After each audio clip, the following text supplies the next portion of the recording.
Media के ऊपर के पता नहीं वो क्या तहरीक चलाएंगे। जब चलेगी तो आप और मैं देख लेंगे। उनकी आपस में जुतियों में दाल बट रही है, पार्टी नहीं चला सकते तो ओहदा छोड़ दो। तो ये तहरीक तो पहले ही सिर्फ केपी से चलती थी, चीफ मिनिस्टर को साइडलाइन किया, तो अब किसके जरिए तहरीक चलाएंगे? तो अब ये कैसे कोई तवक्को करेंगे आप उनको दोबारा ले लें? उनके तो एमपी जाएंगे। मुल्की हालात पर बात हो जाए तो मखसूस नशिस्तों पर अदालती फैसले के बाद कानूनी और सियासी महाज पर गर्मा गर्मी देखने में आ रही है।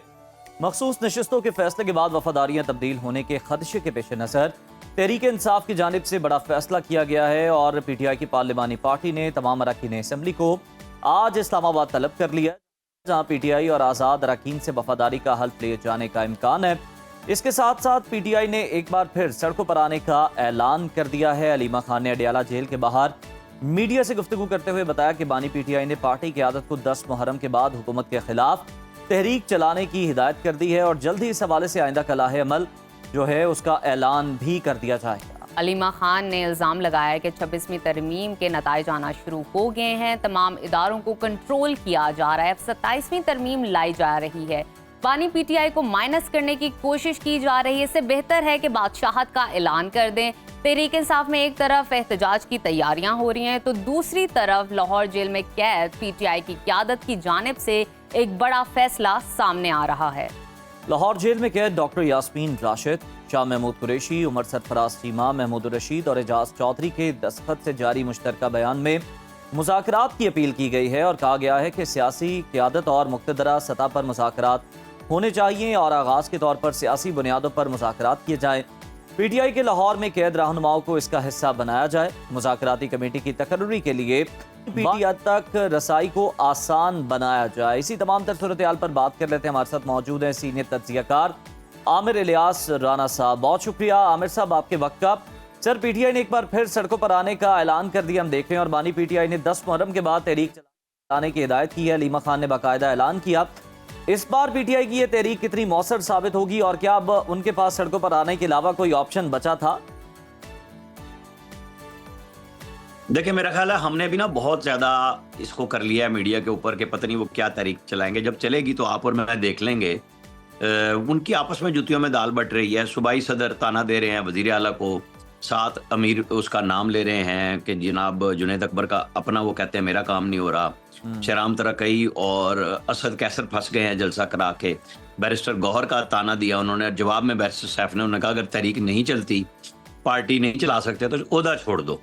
तो ये तहरीक तो पहले ही सिर्फ केपी से चलती थी, चीफ मिनिस्टर को साइडलाइन किया, तो अब किसके जरिए तहरीक चलाएंगे? अब तो ये देखें कि जो उनकी अपनी पार्टी के रहनुमा पंजाब में हैं, शाह महमूद कुरैशी ने एक दफ़ा बरमला पब्लिकली आके कहा था कि कभी हमें भी पूछ लें, हम भी जेल में हैं। अब उन्होंने ख़त लिखा है। ये कसम पुरसी की हालत है एक सियासी पार्टी की, उनके गैर दानिशमंदाना सियासी फैसलों के नतीजे में। तो हम क्या तहरीक तवक्को करेंगे उनसे? अभी तो वो घर बैठ के तहरीक चला रहे थे, अभी 2 बहनें मिल रही हैं, उनके जरिए वो मैसेजेस दे रहे हैं। तो वो क्या किसके जरिए चलाएंगे? पंजाब में कौन मुतारिक होगा? ये वो सारे लोग हैं जो इमरान खान 25 मई 2022 को खुद निकले थे केपी से, तो तब लोग नहीं निकले थे। फिर वो वापस चले गए इस्लामिक टच देते हुए कासिम सूरी वाला, और उसके बाद से मुसलसल 26 नवंबर के बाद कितनी दफ़ा तहरीकें ऐलान हुई, पोस्टपोन हुई, अपोजिशन का अलायंस भी नहीं बना सके। और अब ताने देने की बारी आ चुकी है पूरी पीटीआई, मौलाना फजलुर रहमान को हल्कान हो रही है ताने दे दे के। तो ये क्या तहरीक चलाएंगे ऐसे में? बिल्कुल ठीक है आमिर साहब, इस चीज़ को मज़ीद डिस्कस कर लेते हैं। तहरीक इंसाफ की पार्लिमानी पार्टी का आज इस्लामाबाद में अहम इजलास तलब कर लिया गया है, जहाँ अरकान से वफादारी का हल्फ लिया जाने का इम्कान है। आपको क्या लगता है कि पीटीआई के कितने अरकान वफादारियाँ तब्दील कर सकते हैं? हल्फ लिया हुआ चौधरी उस्मान शायद साहिवाल वाले, वो तो चले गए नून में। हल्फ लिए हुए इनके एमपीएस कई दफ़ा केपी से सेनेटर दूसरी पार्टियों के मुंतखब करा चुके, और अब जब भी इलेक्शन होंगे फिर आप तमाशा देखेंगी कि इन्हीं के लोग फिर लौटे होंगे, जिसको इमरान खान कह रहे थे कि ओपन बैलेट करा लें। और वो सुप्रीम कोर्ट के सारे जो बंदयालवी जो पंचायती सुप्रीम कोर्ट थी उनके जरिए चाहा था, और चीफ इलेक्शन कमिश्नर ने बबांगे दौल कहा कि आप लिख के ऑर्डर कर दें कि इसको ओपन कर दें, मैं कर दूंगा। आइन नहीं मानता, लिहाजा मैं आपकी बात जुबानी नहीं मानूंगा। तो वो लिख के ऑर्डर उन्होंने नहीं दिया था। तो फिर इनको चाहिए था अपोजिशन के साथ बिठा के बात करते और ओपन कर लेते, लेकिन उस वक्त वोट लेना मकसूद था। सादिक संजरानी को चेयरमैन सेनेट बनाया 34-36 वोटों से 64 के मुकाबले में। तो तो ये कब दावे कर सकते हैं कि हम बड़े शफाफ थे, हम लोटे नहीं खरीदते थे, हम ये काम नहीं करते थे? सारी सियासी जमातें अपने वक्त पे एक ही जैसा काम बिल्कुल। करती हैं। और ये बयानिया भी तो आप ले आमिर लें साहब हल। उस वक्त बनाया फिर जाता था हल्फ कि लेने के जनाब बाद- विकेट गिर गई, हल्फ हमने लेने के विकेट बाद फिर गिरा लोग दी, चले जाएंगे। ऐसा कर लिया वैसा कर लिया। अपनी बारी तो है, अब कुछ और बातें की जा रही हैं, तावीलें पेश की जा रही हैं। सर ये उस्मान साहब की जो आपने बात की, जो इन्होंने अपने हल्फ की खिलाफ वर्जी की, इनकी वीडियो भी मौजूद है सर, लेकिन इस पर जब सवाल किया गया बैरिस्टर गौहर साहब से तो वो ये कहते हैं कि इन लोगों पर बहुत ज्यादा दबाव है, वो अब बहुत कुछ फेस कर रहे हैं, उन पर बहुत ज्यादा प्रेशर है, इस वजह से वो फैसले तब्दील कर रहे हैं और अपनी वफादारियां भी बदल रहे हैं, वरना वो ऐसा हरगिज नहीं करेंगे। आप देखेंगे कि कल को जब हालात चेंज होंगे तो ये पीटीआई का हिस्सा होंगे लोग।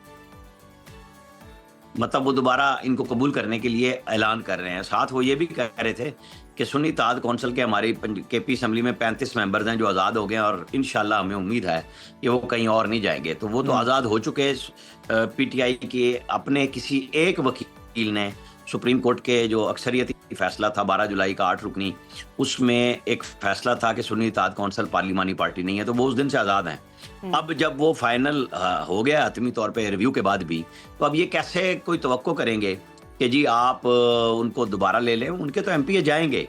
ये बातें हैं, जब तक ये सियासी फैसले नहीं करेंगे, ये जोर पे चलाने की कोशिश करते हैं। इमरान खान ने परवेज खट्टक के दौर में 25-30 एमपीएस ने बगावत की थी, उन्हें बन्नी गाला में बुलाया। उनका ख्याल था हमारी बात सुनेंगे, उसने एकदम इमरान खान ने उनको आते ही कहा कि जिसने परवेज खट्टक के खिलाफ जाना है यहाँ से उठ के चला जाए। वो सारे चुप करके चले गए और उन्होंने जाके वोट फिर बेच दिया अपने, फिर इनको टिकट नहीं दिए इन्होंने। तो ये धौंस धांधली से नहीं, सियासी अमल से चलते हैं। आपकी सियासी बका सियासत के साथ चलती है। फिर आप उनको या तो वो रवैया ना दें कि आप धमका भी रहे हैं और फिर साथ कहते हैं चलें हालात बदलेंगे हम आपको ले लेंगे, तो फिर कौन ठहरेगा? अच्छा आमिर साहब, अगर हम दूसरी डोमेन में देखें तो एक तरफ तहरीक इंसाफ को असम्बलियों से बाहर किया जा रहा है, तो दूसरी तरफ राना सनाउल्लाह कहते हैं कि एहतजाज किया गया तो सख्त कार्रवाई की जाएगी। किसी भी सियासी जमात से निपटने के लिए क्या हम इसे हुकूमत का जमहूरी रवैया कह सकते हैं? देखें, एहतजाज हर बंदे का राइट है, सियासी जमात का नहीं। हर इंसान का हक है जो पाकिस्तान के आइन में मौजूद है, पाकिस्तान के अंदर मौजूद है और उसमें वो करता है। हुकूमत ने बहुत सख्तियां भी की हैं, लेकिन कमी पीटीआई ने भी नहीं छोड़ी। जो 9 मई वाला वाकया है, उसके बाद और फिर 26 नवंबर पे जो इल्ज़ाम लगाया कि गोली क्यों चलाई, और फिर जाके साथ बैठते भी हैं, मुलाकात भी करते हैं, मुज़ाकरात का रास्ता भी ढूंढते हैं। फिर जब वो कहा जाता है कि हुकूमत से बात करो तो कहते हैं नहीं करनी, आपसे ही करनी है, यानी फौज से करनी है, तो वो नहीं कर रहे। तो ये फिर लड़ाई झगड़ा किसके साथ है? कौन सी जमहूरी जद्दोजहद है? देखें, ये करें ना, एहतजाज बिल्कुल करना चाहिए असम्बली में। पंजाब असम्बली में जब हद से ज़्यादा ये जाएंगे और उसके अंदर ऐसे नादेबा इशारे और गुफ्तगू करेंगे, तो फिर स्पीकर ने अपना वो इख्तियार इस्तेमाल किया जो पीटीआई की अपनी पंजाब असम्बली में यही काम दूसरों पे इस्तेमाल किया गया था। ये कोई नई बात नहीं हो रही। ये चौधरी परवेज इलाही ने भी की है और ये पूरी पीटीआई ने यही काम किया था पंजाब में। उस वक्त आपको याद होगा कि वो सियालवी साहब को लेके बुजदार साहब हर चौथे दिन बैठा करते थे। इनके कुछ एमपीएस जो नून के थे जो उधर चले गए थे। ये मैं आपको इसलिए बता रहा हूँ कि ये कोई आज पहली दफा नहीं हो रहा, इसलिए तो सबक नहीं ना सीखते कि बैठ के तय करें ना मामलात को, नहीं करते तो फिर यही कुछ होगा।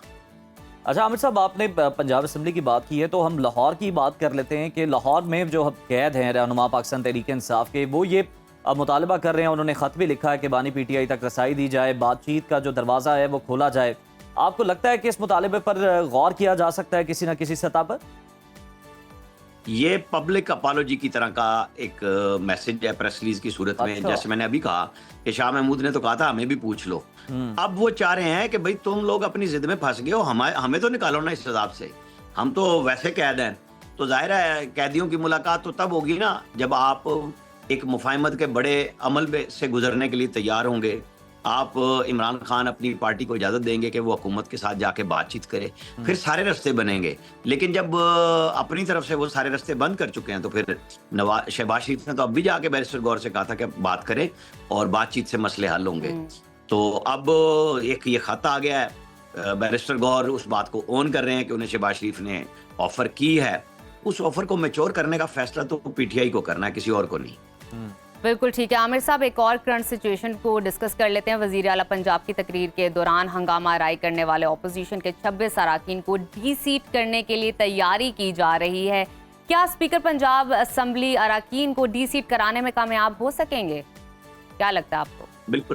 बिल्कुल इसका जवाब देता हूँ, लेकिन बस एक फिक्रा और कह दूं जी जरूर। कि जब ये कहते हैं ना कि हमें हमारे लीडरों से मिलाएं, अगर तहरीक का ऐलान उनकी बहनों के जरिए आ सकता है पब्लिक में, तो ये मैसेज भी बैरिस्टर गौर भिजवा सकते थे।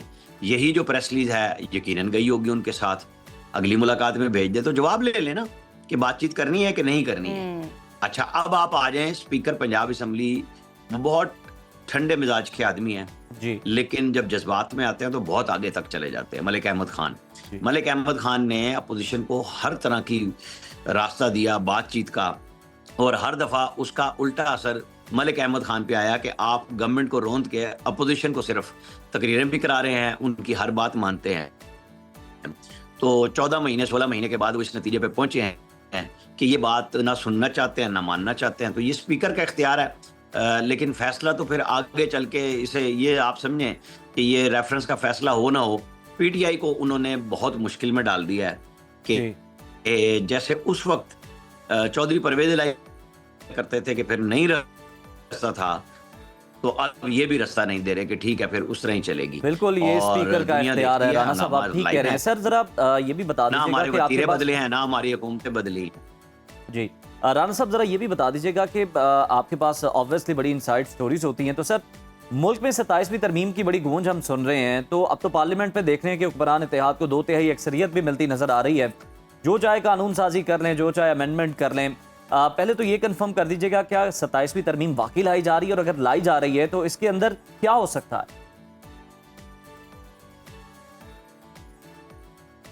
देखिए, इस पे ना बहुत ज्यादा बहस शुरू हो गई क्योंकि सुप्रीम कोर्ट बार के सदर ने कहा आईनी अदालत ले आए, फलां कर लें।